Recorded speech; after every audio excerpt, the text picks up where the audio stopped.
Good morning. You guys can hear me okay, right? I don't need a mic, right? Okay.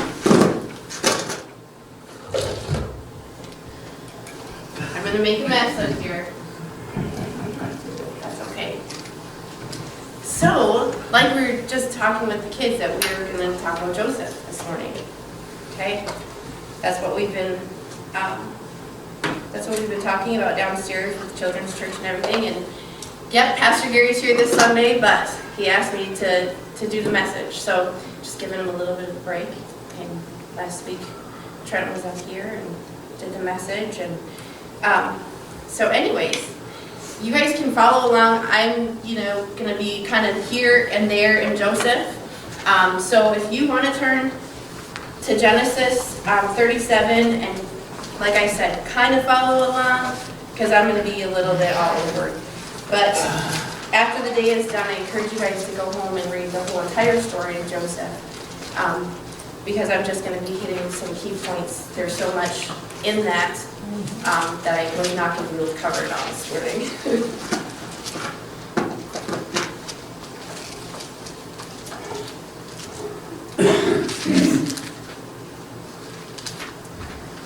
All right. So I'm just going to pop right in there. Genesis 37, verse 2, I'm going to start. Actually, I'm going to start at verse 3. So you know that Joseph's father was Jacob, right? Okay.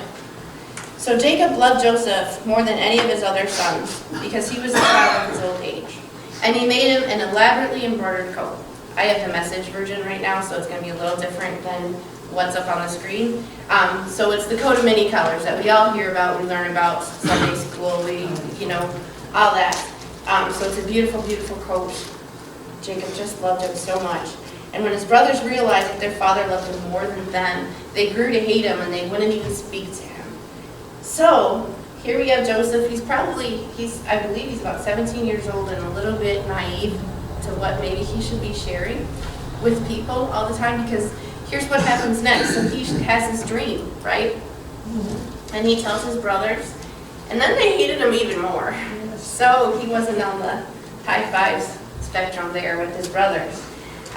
He said, listen to this dream I had. We're all out in the field gathering bundles of wheat, and all of a sudden my bundle stood straight up, and your bundle circled around it and bowed down to mine. That's something that I, as a little sister to my big brother, would have told him just to irritate him. I'd be like, you're going to bow down to me? Yeah. So anyways, but that wasn't what Joseph was doing. He was just really telling his dream.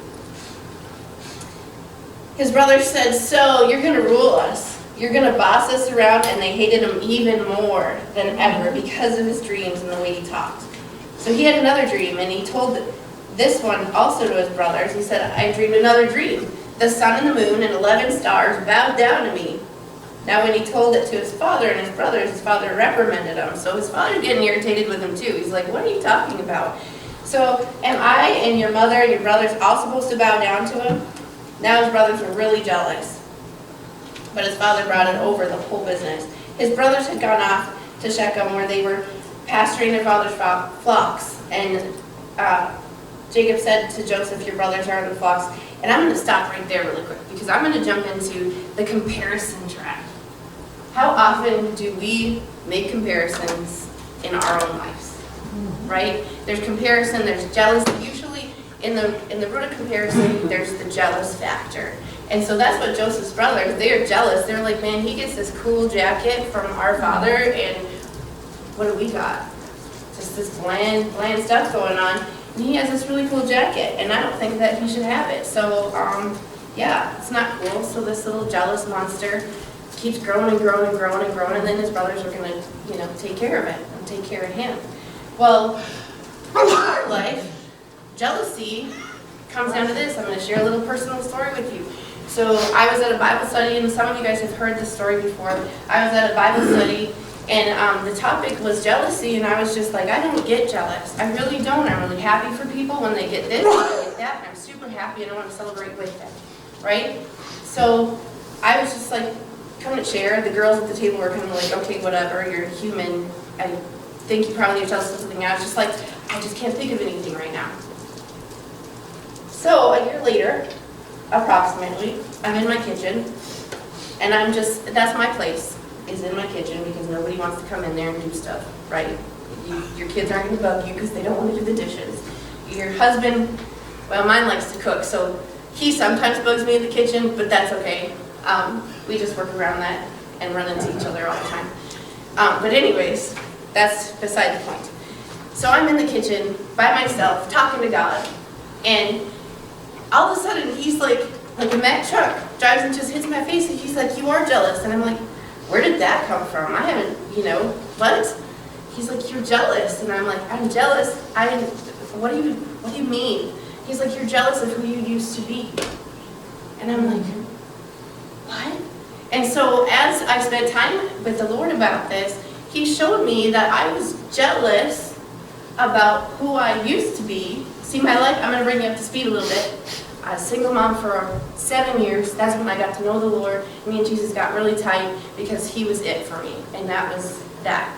And it was just me and my kids, 7 years. And then I was doing really good. I was exercising. I was like on fire. Everything I did and breathed and said, I love Jesus so much. You know what I mean? Like, it was just so intense. It was just, to me, in my eyes, for me, it was my perfect love story.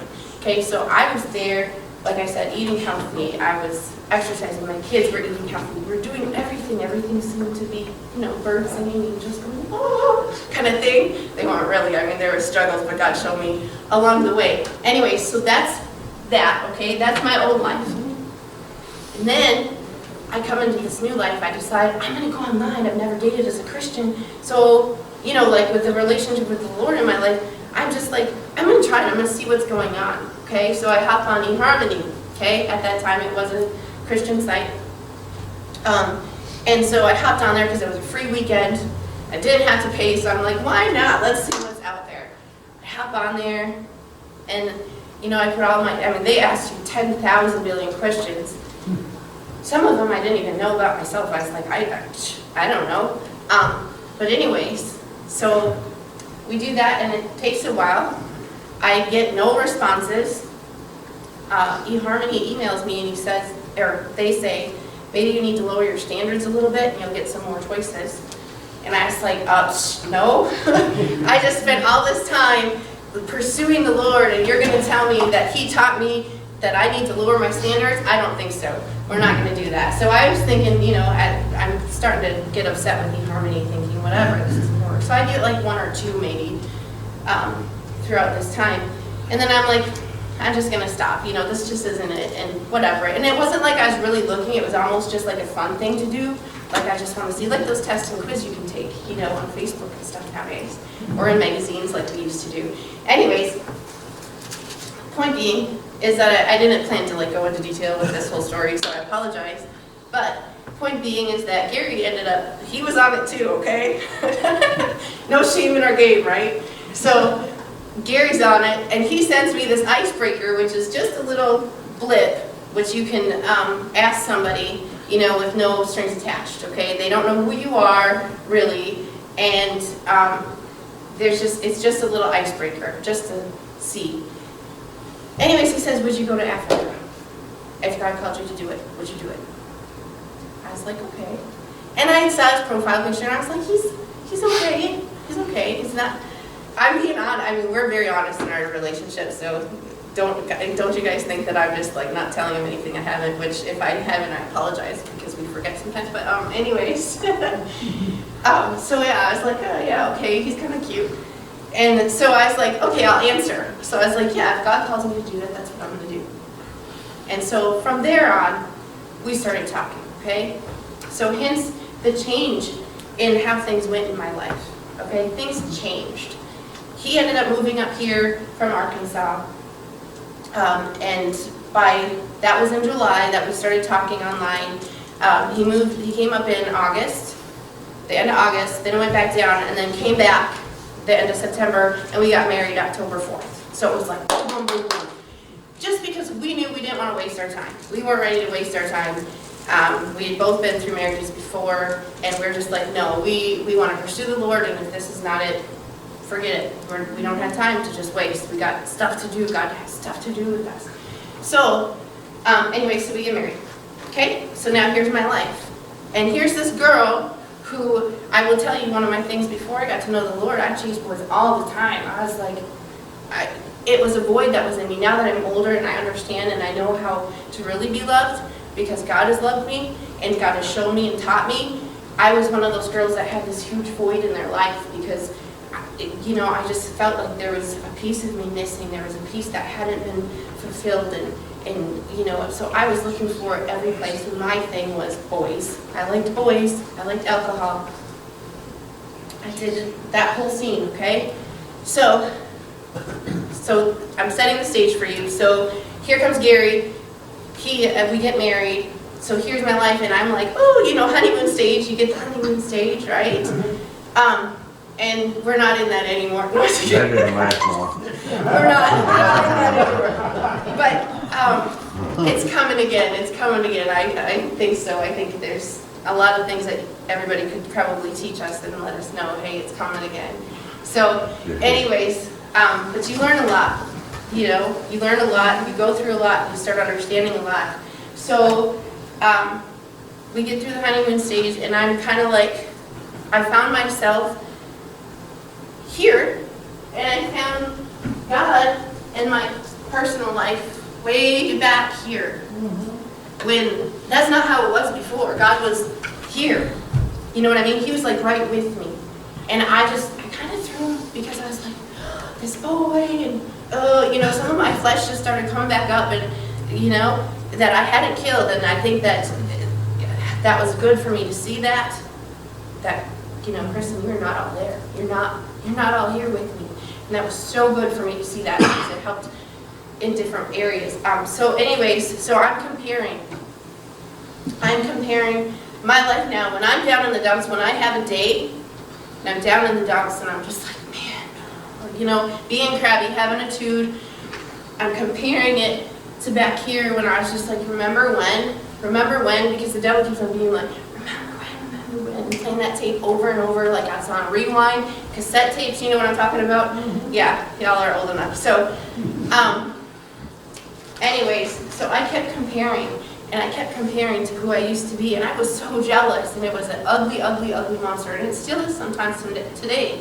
I have not conquered that all the way, where I have to just be like, this under my feet, not gonna happen. But you wanna know something that's really sad about that whole thing, is that I am a joyful person by nature. If you would have known me when I was in 5th grade, 10 years old, I wish I had that picture up here. I was this kind of cute, not really, but have you guys ever watched The Goonies? You are cute. I was, there was the kid, okay, there's Chunk on there, right? Yep, that was me. I can show you a picture, that was me.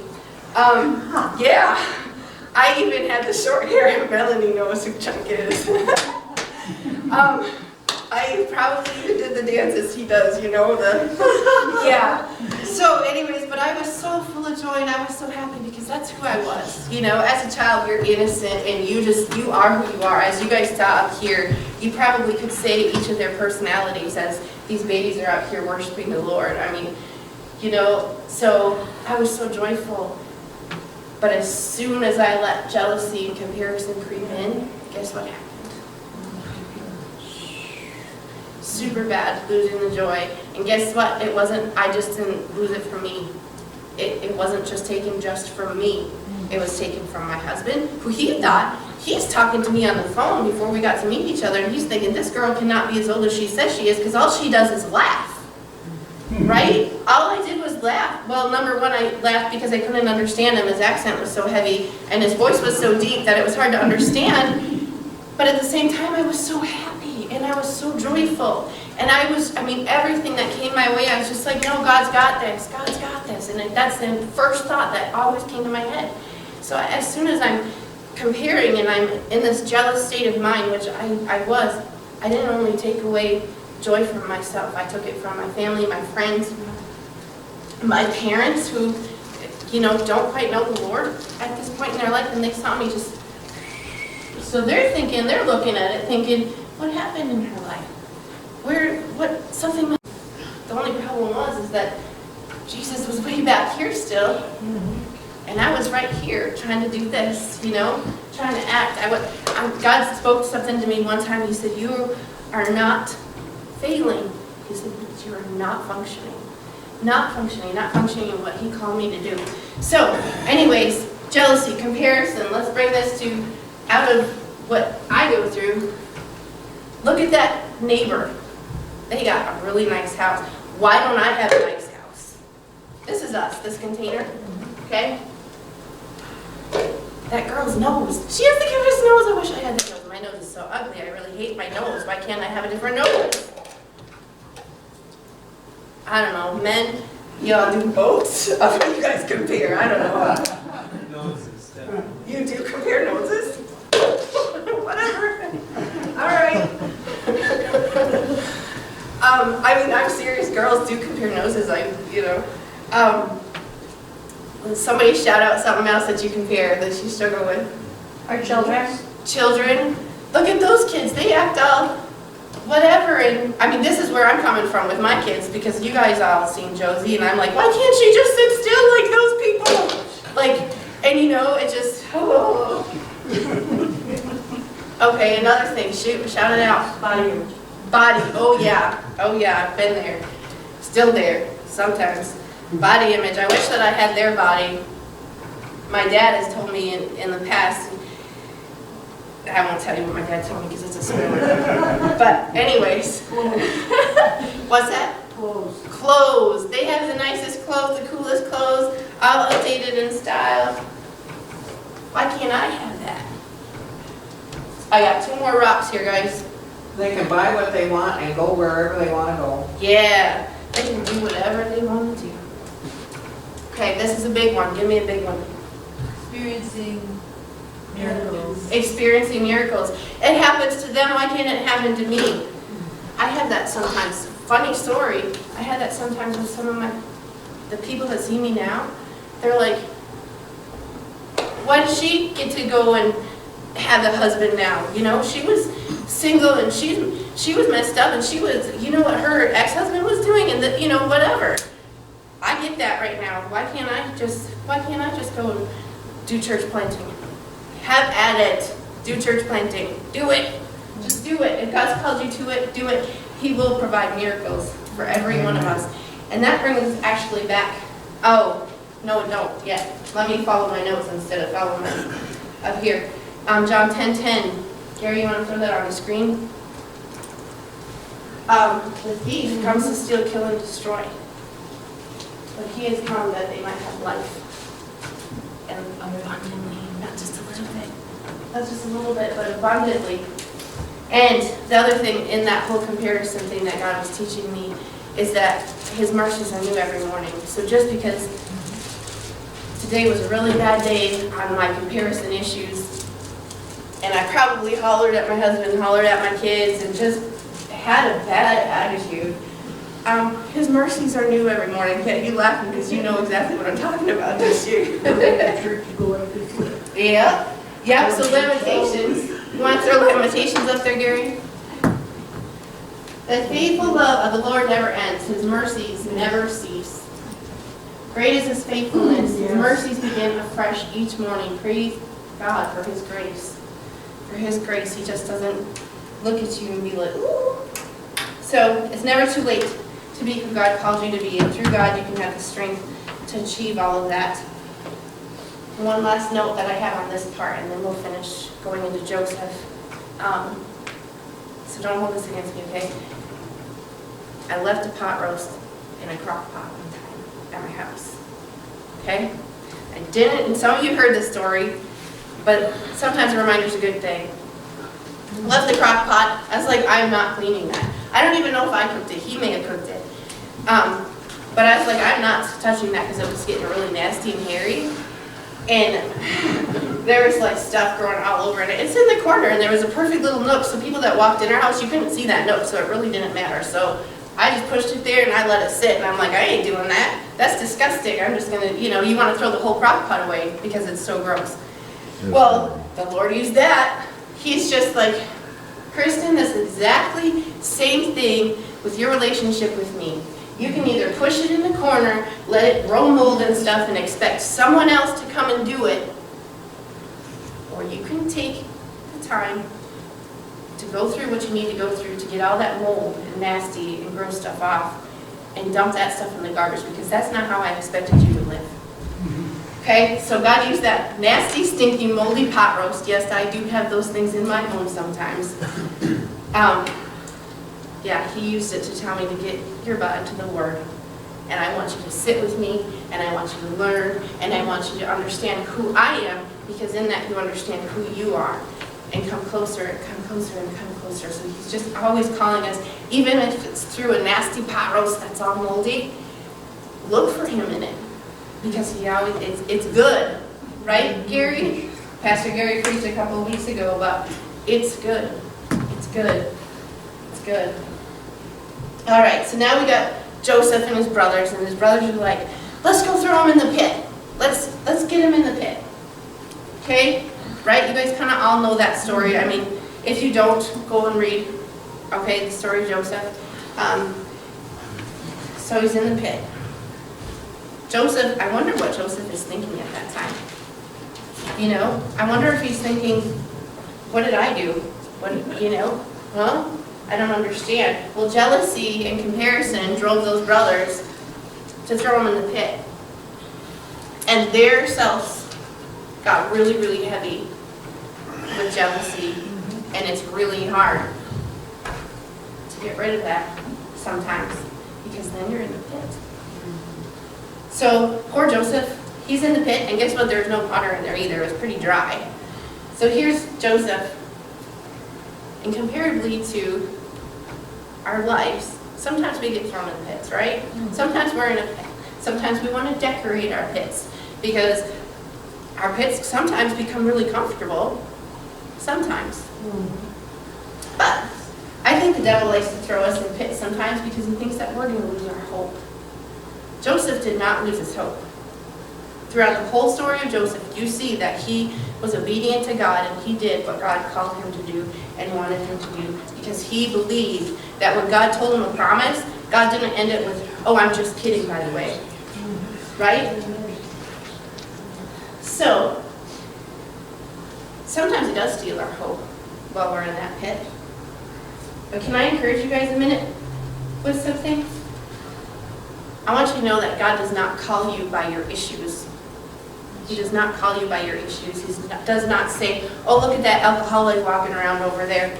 Oh, look at that, I don't know, look at that porn addict walking around over there. He doesn't call you by that. He says, there's my mighty word. He says, there is my son, there is my daughter. He does not call you by your issues. He calls you by your covenant. So I encourage you guys to rise up out of that pit. If you can't get out yourself, I encourage you to go and talk to somebody and have them help you. Okay?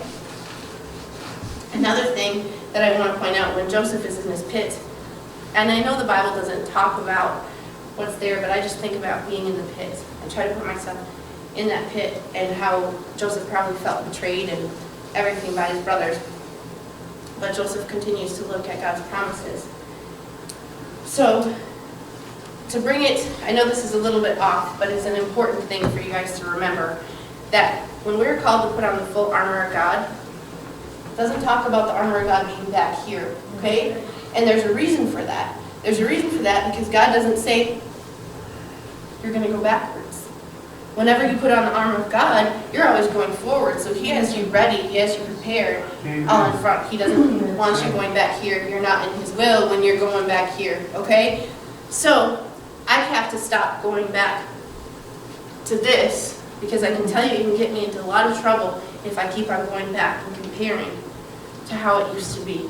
Okay? I'm the only one responsible, just like that pot roast. I'm the one responsible to get rid of this. I need to just be with Jesus, and I need to seek Him. And sometimes it's really, really hard, because I'm going to have everything coming against me when I put my mind to that and say, I want to be with Jesus. I want to sit with Jesus. I want Him to love me. Okay? It's going to be hard. But when God has selected you, it does not matter who else has rejected you. So if I could speak wisdom to Joseph, that's exactly what I would say. Because God's favor outweighs all opposition. All opposition. So here's Joseph you know that he gets sold, right? Okay, and then he goes on and he interprets Pharaoh's dreams. He's in prison. I'm skipping over a lot, but I want you guys to go back into there and read it while on your own time. Like the Lord speaks to you about it. But he goes into prison. He ends up interpreting some dreams while he's in there. And then Pharaoh gets told about this. And so even in that, Joseph could have been like, yeah, I interpret dreams, what do you need? No, absolutely not. He was like, yeah, God can do this, so let me help you out because God's working through me and I can help you. So he interprets Pharaoh's dreams, 7 years of good, 7 years of bad famine, right? And so then we come to where, sorry, I have my phone instead of my actual physical Bible up here, so I have to scroll through here.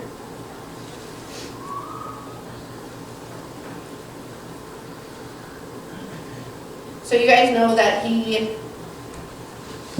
ends up being like second to the Pharaoh, right?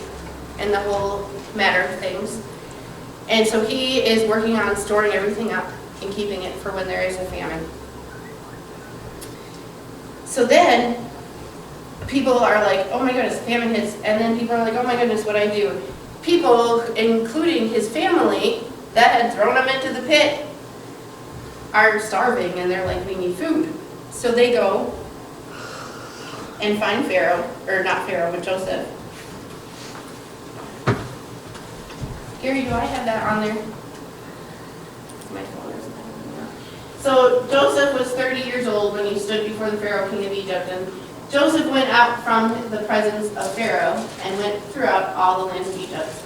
And so in the 7 plenteous years, and the earth brought forth by handfuls.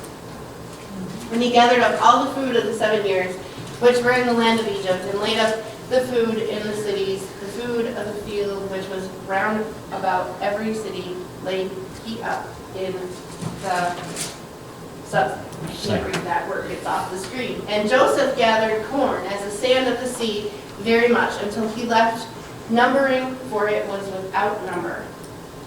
And the 7 years of plenteousness that was in the land of Egypt were ended. So the 7 years of the dearth began to come, and according to Joseph, as Joseph had said, and the dearth was in all lands, but in all the land of Egypt there was bread. And when all the land of Egypt was famished, the people cried to Pharaoh for bread. And Pharaoh said unto all the Egyptians, go unto Joseph, what he saith to you, do.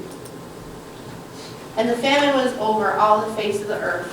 And Joseph opened all the storehouses and sold unto the Egyptians, and the famine waxed sore in the land of Egypt. Now hold right there. So do you think that when Joseph was sitting in his pit, like we do sometimes, we sit in our pit, or we're in a pit, or you're going to be in a pit tomorrow, I don't know, but when we're in a pit, do you think Joseph was thinking, here's exactly what's going to happen? He didn't know exactly how things were going to happen, but he did know what the promise was.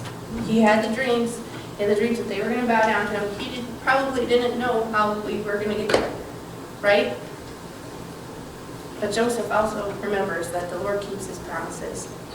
And he doesn't say, I'm just kidding, like a lot of us do sometimes. He didn't realize he was going to be handing out things to people. He didn't know that that's exactly what his job was going to be.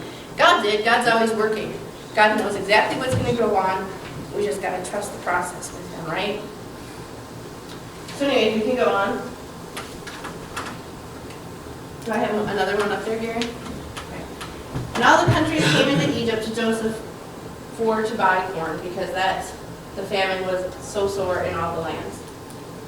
Okay. So, as we're staying in our pit, and we're out of our pits, do you guys really know what the Lord has in store for you? No. Don't really know, but are you going to trust the process? Or are you going to be like what I did and start weighing myself down and I'm going to be non-functioning at all. I mean, I'm not even going to be able to function in what the Lord calls me to do because I keep on putting more and more rocks in my jealousy, my comparison of how this isn't going to work out and how come they get it, how come I don't, and it's my time and I should because I work really, really, really hard and I should get this. There's no reason. Sometimes I get upset with him, and I know this is bad, I'm just being transparent with you, but I get upset with him because he'll be like, I want that, and then he'll pray and ask God for it, and guess what happens? Boom! I'm like, how do you do that? I want it. I've worked just as hard as you have for it. Why don't I have that? I still don't understand it to this day, why that happens with him. Don't get it, and that's okay. It's not for me, because as you know, I'm probably a harder person to connect with as far as my processing. My processing takes a little longer, and God has to teach me things through that, and that's okay. Sometimes you get really frustrated with those people that are in the pits too, right? Like I have friends that are, I'm just like, why can't you just see that it's this simple and this easy? And you are exhausting me because you keep telling me about this over and over and over. And it's just simple. Just turn to Jesus and just be like, here it is, Lord, here it is. But guess what? We have to love the truth that sets the people free. And we need to hate the lies that bind them, right? So we need to start speaking truth into their lives, bringing them out, and try and not get weary. And I know that it's really hard. But, so we have these people in the pits. And if I'm ever one of those, please keep me in the butt. Just be like, hey, you need to get up, get out, and get moving, because the Lord did not call you to sit here in your pit. Sometimes we got to go through our pits.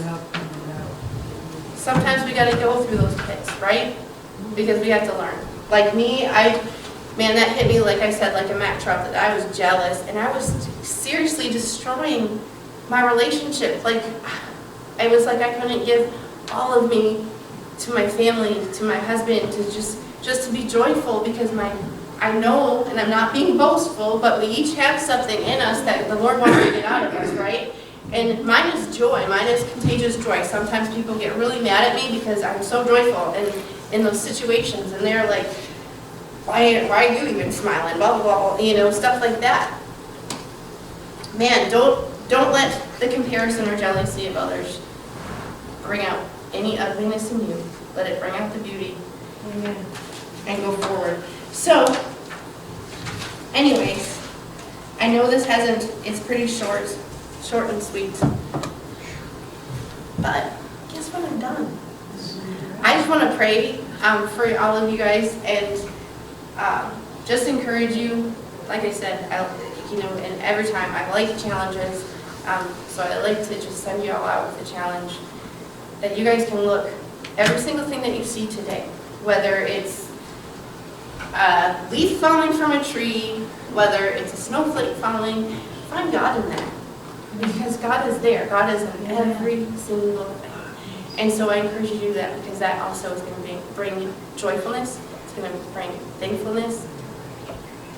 And it's just going to be awesome. So, anyways, I'm going to pray, and then we're done already. And Carrie's probably going to be upset with me because I'm sure they're not done to children's church yet. So you guys are welcome to just hang out and visit for a little while they finish up downstairs. Father God, we just thank you, Father, and I just pray that you help us just lay our stuff down, Father. Help us get out of those pits that we're in, Father, and help us just fulfill the calling that you have on our life. Father, put the people in our paths that we need to have there, Father, that they can help direct us and encourage us and speak truth into our lives, Father, that we can move forward, that we do not move backwards, Father. We know that it's out of your will, Father. There's no place that you've ever told us to go backwards. Father, you're always pushing us forward. We thank you this morning for your grace and your faithfulness, Father God, and your promises. In Jesus' name, amen.